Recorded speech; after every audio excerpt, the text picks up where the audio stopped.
নিরাপদে সরকারকে কাজটা তরি তারা চিনে ভোট দিন, ভোট দিন বাঁচতে, ভোট দিন বাঁচতে, এই ভোট ভোট ভোট দিন বাঁচতে। এই লড়াই লড়াই লড়াই চাই, লড়াই করেই বাঁচতে চাই, এই লড়াই লড়াই লড়াই চাই, লড়াই করেই বাঁচতে চাই, এই লড়াই করেই পেয়েছি যান, লড়াই করেই আত্মতা। কংগ্রেস নিরাপদে সরকারকে কাজটা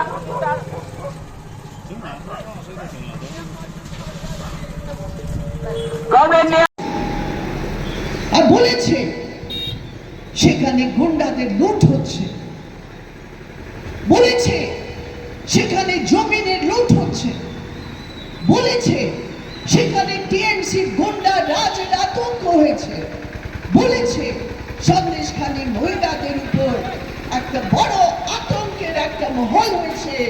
তখন বলেছে আমাদের কংগ্রেস,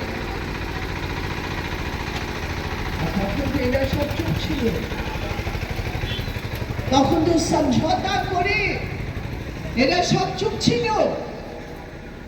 আর আজকে সন্দেশখালী মহিলাদের বদনাম করা হচ্ছে। এই দুটো দল, ওদের কোনো চিন্তা নেই। গরিব আদিবাসী, গরিব দলিত, ওদের জমিনে লুট হচ্ছে। যে জমি লেফটেন্যান্টের আমলে সে জমি যখন বিলি হয়, যখন ওরা পায় অধিকার হিসাবে, সে জমি লুট হচ্ছে। মেয়েদের ইজ্জতের মর্যাদা নেই। মেয়েরা আমাদের বলেছে কি রাত্রিরে টিএমসির অফিসে ডেকে আতঙ্ক করেছে। এখন একটা ভিডিও, দুটো ভিডিও নিয়ে এরা সব সন্দেশখালীর মেয়েদের, ওদের নিজের পলিটিক্সে, ওদের নিজের রাজনীতি যেভাবে একটা পলিটিক্যাল ফুটবল করে ওরা ব্যবহার করছে। তাই বোনেরা, আমরা তো মেয়েদের অত্যাচারের বিরুদ্ধে সংগ্রামে আছি। আমরা জানি যখন একটা মেয়ে নিজের উপর যা অত্যাচার হয়েছে, যখন স্টেটমেন্ট দেয়, খুব সাহস করে দিতে হয়। আমাদের সমাজে একটা পীড়িতা এত সমর্থন পায় না, খুব সাহস করে কমপ্লেন করে। কিন্তু আজকে আমরা দু জিনিস দেখছি। একদিকে তৃণমূল নিজের গুন্ডা বাহিনীকে রক্ষা করার জন্য সব মেয়েদের বলছে তোমরা সব মিথ্যে বলছো, টাকা নিয়ে তোমরা মিথ্যে বলছো। একদিকে টিএমসি তাই বলছে। আর বিজেপি, আপনারা কালকে অমিত শাহর কথা শুনেছেন। অমিত শাহর কথা কোনো মহিলার পক্ষের কথা নয়। অমিত শাহ মিথ্যে কথা বলেছে ধর্মের ভিত্তিতে ওয়েস্ট বেঙ্গলের সন্দেশখালীতে মেয়েদের উপর অত্যাচার হয়েছে। মিথ্যে, কোনো ধর্মের ব্যাপার না। ওরা একজনের নাম নিচ্ছে, যে সর্দার আছে, যা লিডার আছে ওদের, যা একটা বিশেষ মাইনরিটি কমিউনিটি শাহজাহান বলে, ওকে নিয়ে ওরা এসব বলছে কি পুরো ধর্মের ভিত্তিতে হচ্ছে। মিথ্যে কথা। মেয়েরা পরিষ্কার ভাবে স্টেটমেন্ট দিয়েছে, আর সেই স্টেটমেন্টে ওরা নাম দিয়েছে পরিষ্কার ভাবে শিবু হাজরা, উত্তম সর্দার আর অনেক যারা ওইখানে লোকাল লিডার আছে তাদের নাম নিয়েছে। একটা হাওয়া চলছে বাংলায়, ওই ঝড় উঠবে। মুর্শিদাবাদ থেকে শুরু হয়েছে।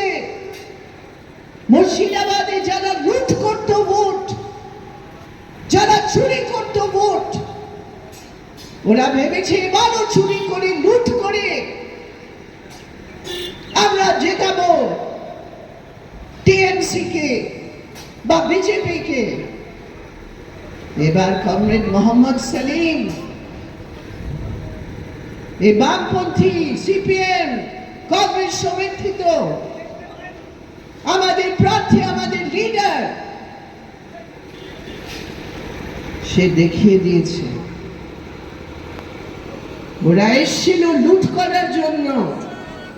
সেলিম দাঁড়িয়ে বলেছে আমি আছি, দেখি কে ভোট লুট করতে পারে। সব পালিয়ে গেল, পালিয়ে গেল সব। এটা হচ্ছে লাল ঝান্ডা। হাওয়া হচ্ছে, হাওয়া চেঞ্জ হচ্ছে, পরিবর্তন হচ্ছে।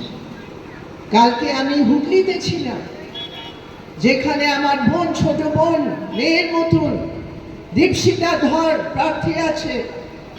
সেখানে যখন আমরা রাস্তায় যাচ্ছিলাম, একটা মহিলাদের মহামিছিল, সেখানে আমরা দেখেছি সব মানুষগুলো রাস্তায় নামছে, দীপশিতাকে দু হাত দিয়ে আশীর্বাদ দিচ্ছে, বলছে লড়ো, আমরা তোমাদের সাথে আছি।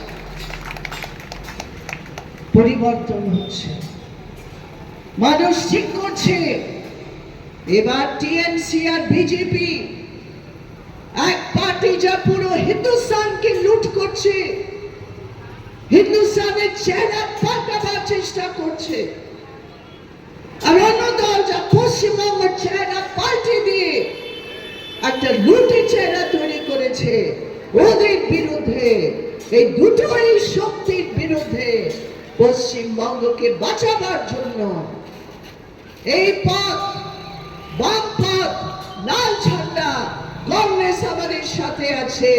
একসাথে মিলে আমরা জিতবো। আর এই সন্দেশখালিতে, ওই তুচ্ছ সন্দেশখালিতে সামনে রেখে আমরা আমাদের প্রিয় কমরেড নিরাপদ সর্দারকে জিতিয়ে আমরা পুরো দুনিয়া দেশকে আমাদের সঠিক মেসেজ আমরা পৌঁছবো। অনেক অনেক ধন্যবাদ। ইনকিলাব জিন্দাবাদ, আমাদের ইউনিটি জিন্দাবাদ। তৈরি করেছে তৃণমূলের সাথ নিয়ে এই ওয়েস্ট বেঙ্গলের মধ্যে তৈরি করেছে। এইটা আমরা জানি, এটা আমরা দেখছি, এটা আমরা জানি। আজকে যা বিজেপির লিডার আছে, এই শুভেন্দু, ও ট্রেনিং কোথায়, কালচার কোথায়, কোথা থেকে এইসব গুন্ডাগর্দি কোথায় শিখেছে? তৃণমূলের হাত, তৃণমূলের কালচার। আজকে সেই শুভেন্দু টিএমসি ছেড়ে বিজেপিতে গেছে। আজকে কত টিএমসির এমপি যারা প্রার্থী, ওরা বিজেপি থেকে টিএমসি এসছে। টিএমসি কত লিডার টিএমসি থেকে বিজেপি গেছে। কি করে হয়? আমরা বুঝতে পারি একজন দুজন যদি এরকম কোনো অপরচুনিস্ট কোনো লোক আছে, ওরা চলে যায়, কিন্তু এটা তো দল বেঁধে যাচ্ছে, এক দল থেকে অন্য দল। আর কোন দল? বিজেপির মতন দল। আর বিজেপি আসছে টিএমসি, আর টিএমসি টিকে দিচ্ছে বিজেপিকে। যারা কালকে সে বিজেপির আইডিওলজি হয়ে হেড স্পিচ করেছে, আজকে ওরা টিএমসি তে এসে সব ঠিক হয়ে গেছে। এটা কি পলিটিক্স? যেখানে বিচারধারা নেই, যেখানে সিদ্ধান্ত নেই, যেখানে কোনো পলিটিক্যাল প্রিন্সিপাল নেই, যেখানে মানুষের স্বার্থের কথা নেই, সেখানে এরকম হতে পারে। এখানে সন্দেশ খালি আছে। এই পুরো এলাকায়, পুরো ওয়েস্ট বেঙ্গলের পলিটিক্স এখন সন্দেশ খালির নাম। আমরা গিয়েছি,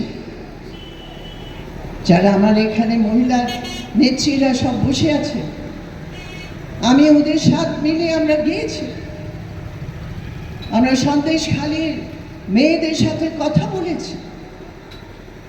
আর আমরা জানি আমাদের এবারে যা প্রার্থী কমরেড সর্দার, নিরাপদ সর্দার, আজকে নয় 2014 সময়, আর তারপরে এই ওয়েস্ট বেঙ্গল অ্যাসেম্বলি দাঁড়িয়ে একবার না, দুবার না, বারবার সন্দেশখালীর কথা ধর্ম এর মধ্যে? এটা তো গুন্ডা বাহিনীর অত্যাচার, টিএমসির অত্যাচার মহিলাদের উপর। কিন্তু সেটা একটা সাম্প্রদায়িক রং দেওয়ার চেষ্টা হচ্ছে বিজেপি। সেই জন্য আমরা বলছি কি সন্দেশখালী মেয়েদের ব্যাপারে মহিলাদের মর্যাদা বা ইজ্জত এই দুজন পার্টির জন্য কিচ্ছুই নেই, কোনো মাইনে রাখে না এদের জন্য। এরা শুধু দেখছে भैया हमें वोट कैसे मिलेगा और कितना मिलेगा। उनका कोई मतलब नहीं है जस्टिस से, उनका कोई मतलब नहीं है कि कानून के आधार पर न्याय दिलवाए, कोई मतलब नहीं है। उनका मतलब है महिलाओं के शरीर को इस्तेमाल करके हम अपने पॉलिटिक्स का खेल कैसे खेल सकते हैं। ये दो दल है जो संदेशखाली का जो इतिहास है, जो संघर्ष का इतिहास है, সে পুরো ইতিহাসের শেষ করা এটা হচ্ছে ওদের খেলা। আর এই নির্বাচনে পুরো ওয়েস্ট বেঙ্গল শুধু নয়, পুরো দেশে আপনাদের একটা মেসেজ দিতে হবে। এই দুটো দল যা আমাদের মা বোনেদের ইজ্জতের সাথে পলিটিক্স করছে, ওদেরকে আমরা এবার হারের মুখ দেখাবো, এটা আমাদের দেখাতে হবে। আসন্ন লোকসভা নির্বাচনে রাজ্যের প্রতিটি প্রান্তে বামফ্রন্ট প্রার্থীদের জয়ী করুন।